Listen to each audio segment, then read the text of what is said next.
Good morning, everybody. Welcome to today's Reading the Red. This Tuesday morning, the back to work day. It all starts again. I wonder what this year will hold for us all. God be with us, eh? So, Matthew chapter 16, and we're looking at the end of this little story Jesus has been telling. In verse 4, he reads, An evil and adulterous generation seeks after a sign, and the sign will not be given except the sign of Jonah. And then he left them and went away. So Jesus is saying, an evil and adulterous generation seek after a sign.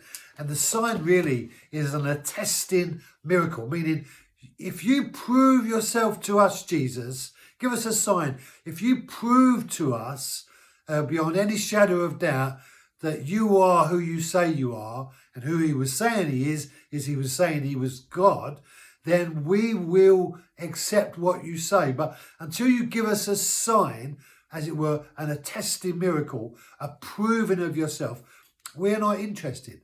And many people are in that place today where they say, oh, if God just shows me this, and if God just shows me, if God does, then I'll know, and then I'll believe. But you see, faith comes as a result of believing in what God says, not what is seen. You know, the reality of faith is the assurance of things hoped for, the conviction of things not yet seen. That's what Hebrews tells us. And so we need to, if you want to step into a relationship with God, exercise faith in him by believing that he's there. And the way we believe that he was there is trusting in the things that he said to us in the word, the Bible. And so when Jesus says, this evil generation seek for a sign, but no sign will be given. And so you think, Jesus, if you wanted to demonstrate yourself to humanity, why not just give them a sign? And then he says, but no sign will be given in response to them trying to get him to justify by a miracle and prove himself to them in some demonstrational way. The fact is, he was already doing miracles and demonstrating incredible things, but that wasn't enough. And that's the trouble. You see, there's never enough evidence to prove something as it relates to the ability to trust that what you're about to believe in or trust in is actually there. That's why we have faith. And faith gives us access into, as it were, uncertainty. And the reality of uncertainty is something that we just don't know what's going on. And so when Jesus says these words, no sign will be given, and then he says this, except the sign of Jonah.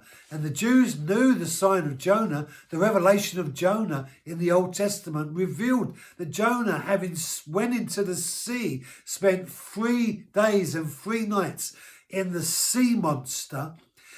And in that place, he was there being, as it were, digested by the sea monster before, after 3 days and 3 nights, he was spat out onto the beach and in the city of Nineveh. And as a result of that, the whole story began. But here Jesus says the only sign will be given is the sign of Jonah.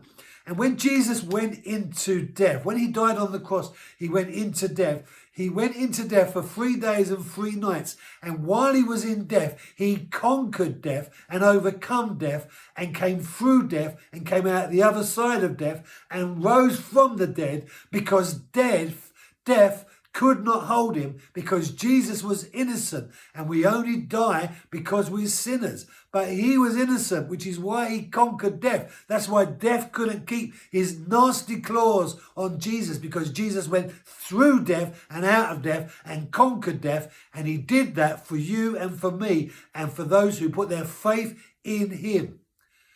Brothers and sisters, only the sign of Jonah will be given. And that's what we've got today. The revelation of the testimony of Jonah. Have a great day. Bless you. And I'll see you tomorrow.